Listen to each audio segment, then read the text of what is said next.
In what police here in Delaware County have described as a horror movie come to life, a man is now facing hundreds of charges after more than 100 sets of human remains were found in his basement in Lancaster County. Authorities say police executed a search warrant at his home in Ephrata, Lancaster County, where they found 100 full or partial sets of human remains, including skulls and bones, in the basement. There were also 8 separate remains found in a storage locker. Is he all right upstairs? Somebody out there in Ephrata took this whole Insodian thing way too far. They was inside, and they was inside with 100+ corpses. Let's get into exactly what's going on in this small Pennsylvania town. What it look like, TV? I am back! What it do, baby? YouTube's own Varnell Hill. Did ya miss me? Your very own spokesman for the Insodians. We're inside and we're comfortable. They're so comfortable. And I'm back with another one. And today, y'all, I got y'all a story out of Ephrata, PA. That's probably about an hour, 20 minutes, hour and a half outside of Philadelphia, because they got a full-blown body snatcher out there. Somebody was out there snatching bodies, had about 100 bodies in their house. Now, the only thing that I personally know about Ephrata, PA is they have a big flea market out there on Fridays that I've been to several times. It's called Green Dragon. It's a real nice flea market. It's pretty much like Temu Live. You go out there, they got all the junk you could pick through. They got some great Amish hoagies because the Amish is real big in that area. It's a nice little place. I did know that on the low that Ephrata used to be a sundown town. I'm not pretty much sure if they still are, but I knew they had a heavy KKK presence, damn near to the point that they was calling themselves the KKK capital of Pennsylvania for a minute. But anyway, we talking about the grave robber. I had no idea that the weirdos was weird enough down in Ephrata that they was down there snatching and compiling bodies. Gruesome case where a man was arrested and charged with burglarizing graves and storing remains in his home and storage unit. Chris O'Connell, you've been following this story since it broke. What are police saying? Well, Jason, police think that Jonathan Gerlach was selling at least some of those human remains online. Investigators say he had collected a trove of human skulls, skeletons, and bones, including full corpses hanging from his basement ceiling. Investigators have spent days at Jonathan Gerlach's Lancaster County home. Inside the garage, the district attorney says, is where many of the human remains were stored. And we see members of the medical examiner's office from both Lancaster and Delaware counties still collecting those remains, trying to figure out where they belong. Police haven't said if they have evidence of Jonathan Gerlach selling body parts or bones, but folks on social media are claiming to have interacted with him. One post saying he presented himself as a forensic pathologist. In court documents, police write Gerlach's social media accounts and pages show him posed with body parts and say a search of the 533 accounts he's following reveal accounts referencing skeleton collections, corpses, and a human skull store. I never thought I would see this in my life. It was an experience that you really don't want to relive. The Yeadon police chief says he's seen a lot in his career, but nothing like what he saw when he walked into the home of accused grave robber Jonathan Gerlach. He was one of the first inside of Gerlach's Ephrata home when they discovered more than 100 human remains of people who have died decades, even centuries ago. Investigators and medical examiners were back at the property today. They say 8 more bodies were found at a nearby storage locker. They were basically on display. There was some stuff in boxes, but most of the stuff was on display. According to newly released affidavits, police say Gerlach used crowbars and screwdrivers to break into dozens of mausoleums and underground burial vaults on both the Yeadon and Philadelphia sides of the historic Mount Moriah Cemetery. The vault that once held the remains of Martha Hunter, who died in 1869, is now sealed up after the door had been removed. Police say Hunter's remains are still missing. The Pritchard family vault had been broken into, a back window damaged. The remains of Mary Pritchard, gone. And more damage can be seen to the vaults of the Charlton and Ziegler families. Although some repairs have been made, police say the damage was done by Gerlach, who had a bag of body parts with him when he was arrested. You can actually see where some of the stones were moved and vaults burglarized. 2 corpses stolen from this grave, 7 sets of remains stolen from this family plot. I'm trying to be cool, but goddamn. All of the remains were from those who died many years ago, but some as young as infants. Investigators are trying to figure out if other cemeteries were hit. In December, a tip came into police about a grave robber in Luzerne County. A tipster told police they recently discovered a partially decomposed corpse hanging from Gerlach's basement. They also say he disappeared for a few days and mentioned that he had been in Chicago selling a human skull. Police are looking into a Facebook page devoted to selling human remains. That can't be legal. To me, the cops sound a little foolish talking about they want to see if he burglarized any other cemeteries. Of course he did. Duh. He doesn't get all the way to the outside of Yaton. Yaton is on the other side of Philadelphia, the direction, the Ephrata, PA, to Lancaster County. So he's a far ways from home to be robbing these bodies to have to take them all the way back. Of course he did some cemeteries closer to home. That's only common sense. But they trying to act like they not sure.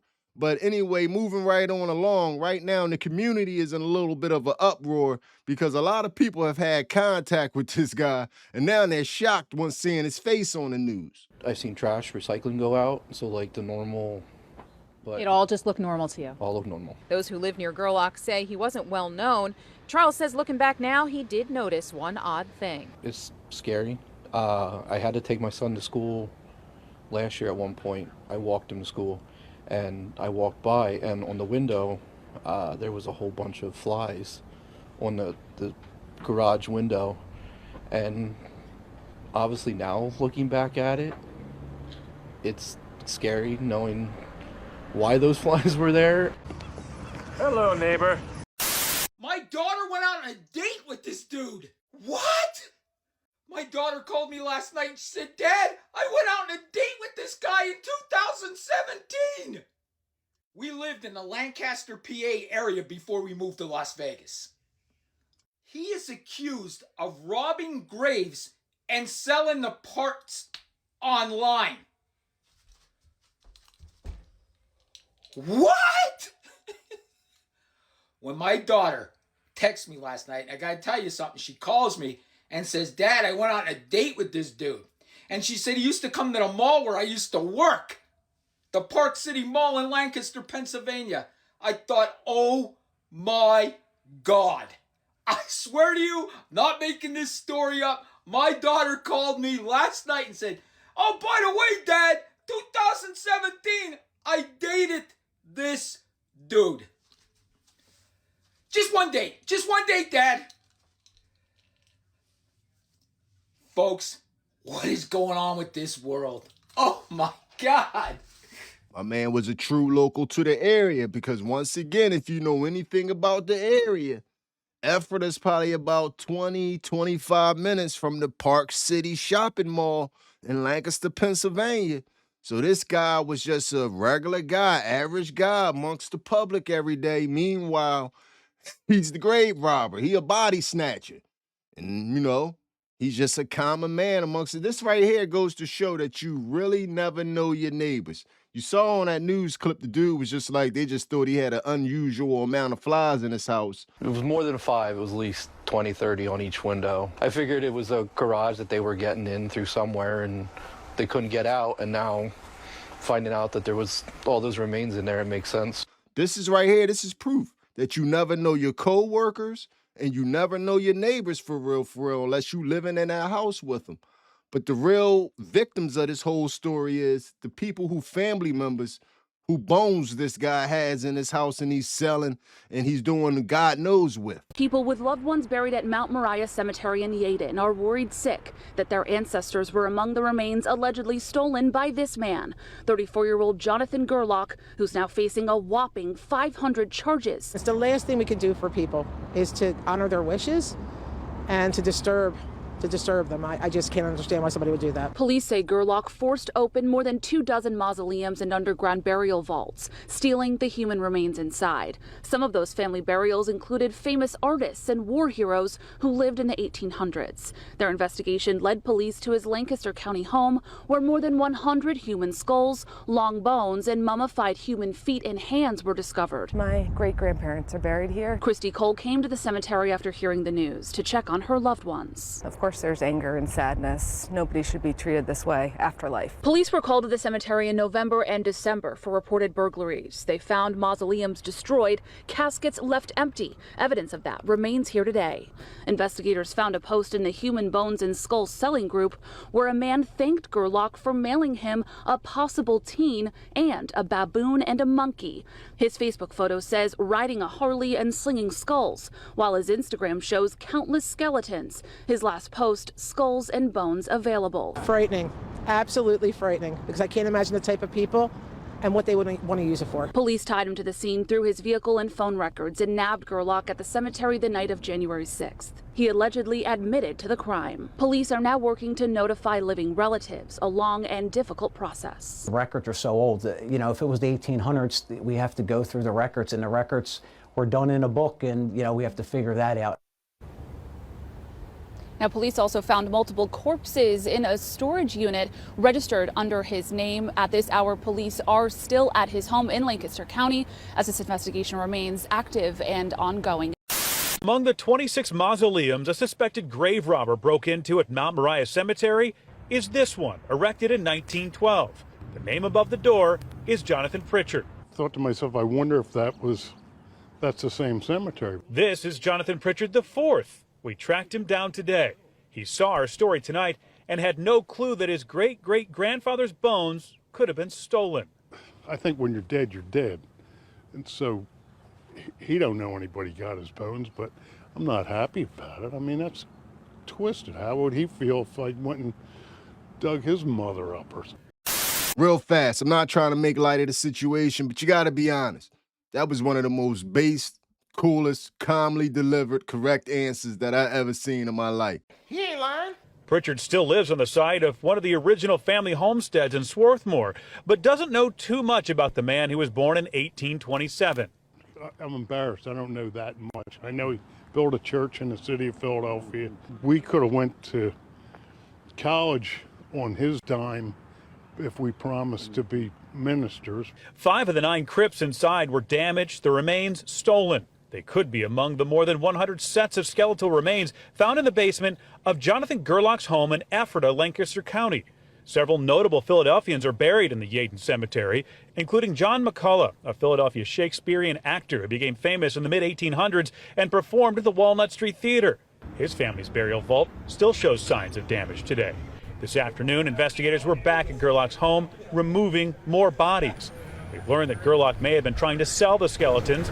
Posts on his Facebook and Instagram page show some of the skulls and bones saying they're available, DM me. Police discovered the remains after arresting Gerlach at the cemetery January 6th. They were doing surveillance on the site in Yeadon because of the break-ins. They believe Pritchard's mausoleum was one of his targets. He obviously spent a lot of money on that mausoleum and put his bones in there and wanted to be left alone. And he's not. Now, Rick Shari, Jonathan Pritchard IV has a son, Jonathan Pritchard V, who interestingly has been donating to the Friends of Mount Moriah Cemetery so they could take care of that cemetery and the family mausoleum. Yeadon police want anyone who has a mausoleum or an underground crypt to contact them, but only if you had family members in a mausoleum or underground crypt there at Mount Moriah. Sound like Mr. Pritchard money was long if his money is still being used to beautify the cemetery and overlook his mausoleum. They let Mr. Pritchard down, and y'all need to do right by that man. Y'all need to do right by that man, because obviously y'all been using his money for a long time. So if anybody mausoleum should have been robbed, it shouldn't have been Mr. Pritchard's.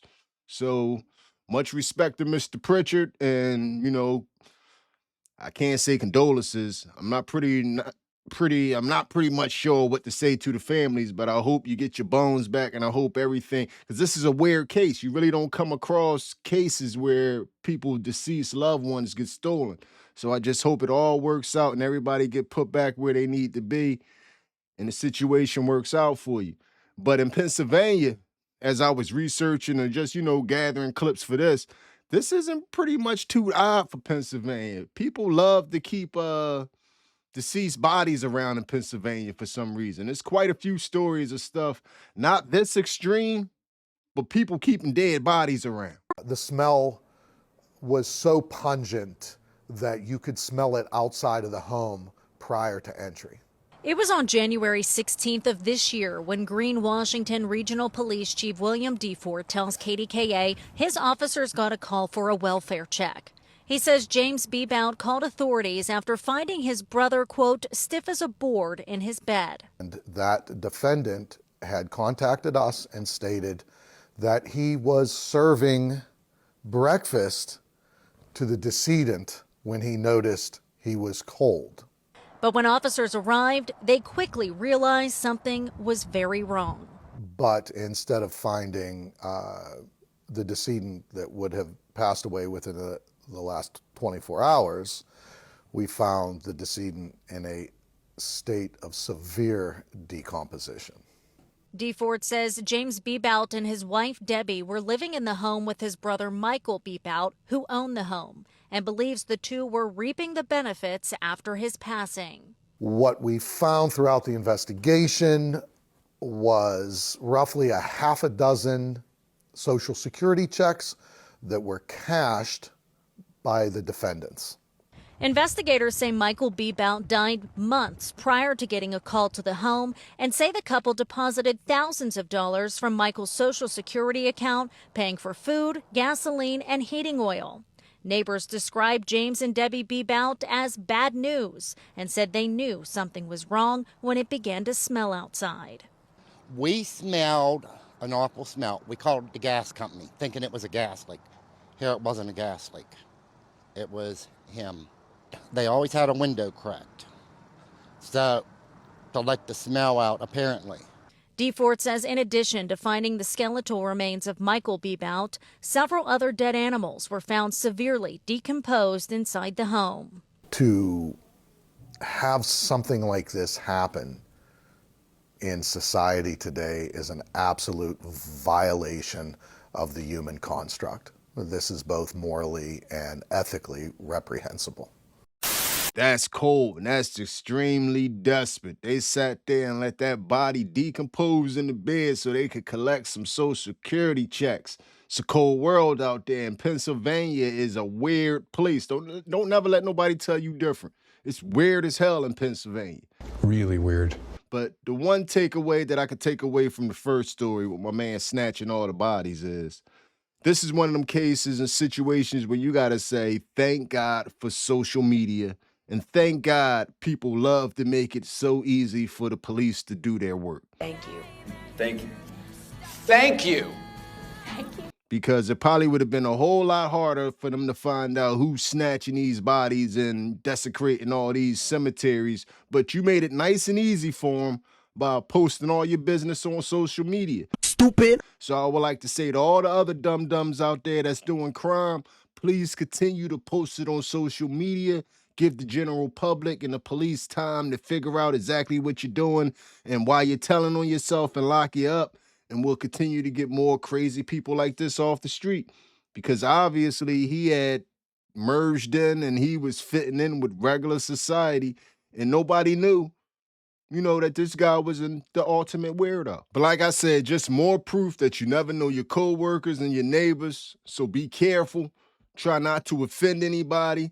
My man, thank your lucky stars that when your daughter went out on a date with this guy, that she didn't end up still in the garage right now with a leg bone about to be sold to somebody, because you never know what people are capable of. All these were corpses, but you never know where this type behavior was going to lead to. But anyway, man, this one is getting a little long like they all do. This was only just a little quick check-in. I saw this story. I thought it was all too interesting. I thought y'all might find it interesting. So this video is going to end like all the other ones. Hit me up in the comments section. Let me know how you feel about everything you have just witnessed. Tell me how you felt about what just happened there. And if you made it to this point in the video, you are my MVP. It was a stone groove, my man. I'm out of here. In that one news clip, they kind of inferred that Mr. Pritchard's money was being used to, you know, keep up with the cemetery and kind of overlook his mausoleum. But I came across some other information. This woman right here has a little bit more information on the cemetery where all this action went down, and I think you might find it interesting. Sick of commenting on Facebook about how this guy got 100 skeletal remains from a cemetery in Philadelphia. I was obsessed with Mount Moriah for a while. I actually used to live really close to it, so I'm going to tell you how I think this happened. For any of this to make sense, you have to know a little bit of the backstory about Mount Moriah. Mount Moriah is a massive 200-acre cemetery in Philly. It's kind of a little bit in Yeadon, which is Delco, but the majority of the cemetery is located in Philadelphia. It's massive, 200-acre cemetery, and in 2004, the last board of directors died for Mount Moriah. Like, there was just no one in charge anymore. No one technically owned the cemetery as of 2004.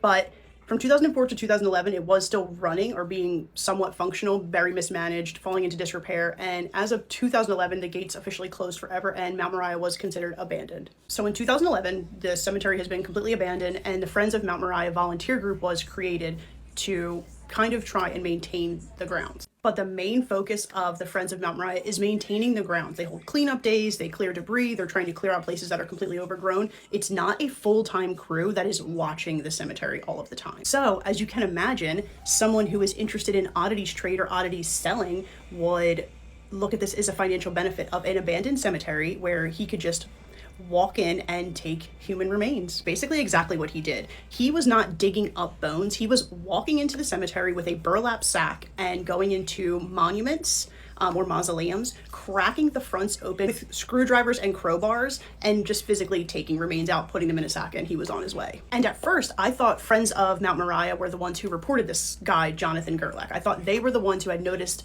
that remains were missing or something was going awry in the cemetery, and they reported him to the police. But actually, it seems like someone was maybe a friend or noticed that at his house there were flies around his house, and someone who had physically gone into his house, maybe a buyer or, like I said, a friend, and reported seeing all the remains and lots of other things that TikTok will not let me say. So he was not reported by a cemetery at all. He was reported by a friend, and then he was being watched by the police. So that's how it happened. He was basically robbing a completely abandoned cemetery. He did not have a shovel. It was not really hard labor. He wasn't digging up 6 feet and pulling out coffins. He was opening mausoleums, taking remains out, putting them in a bag, and leaving.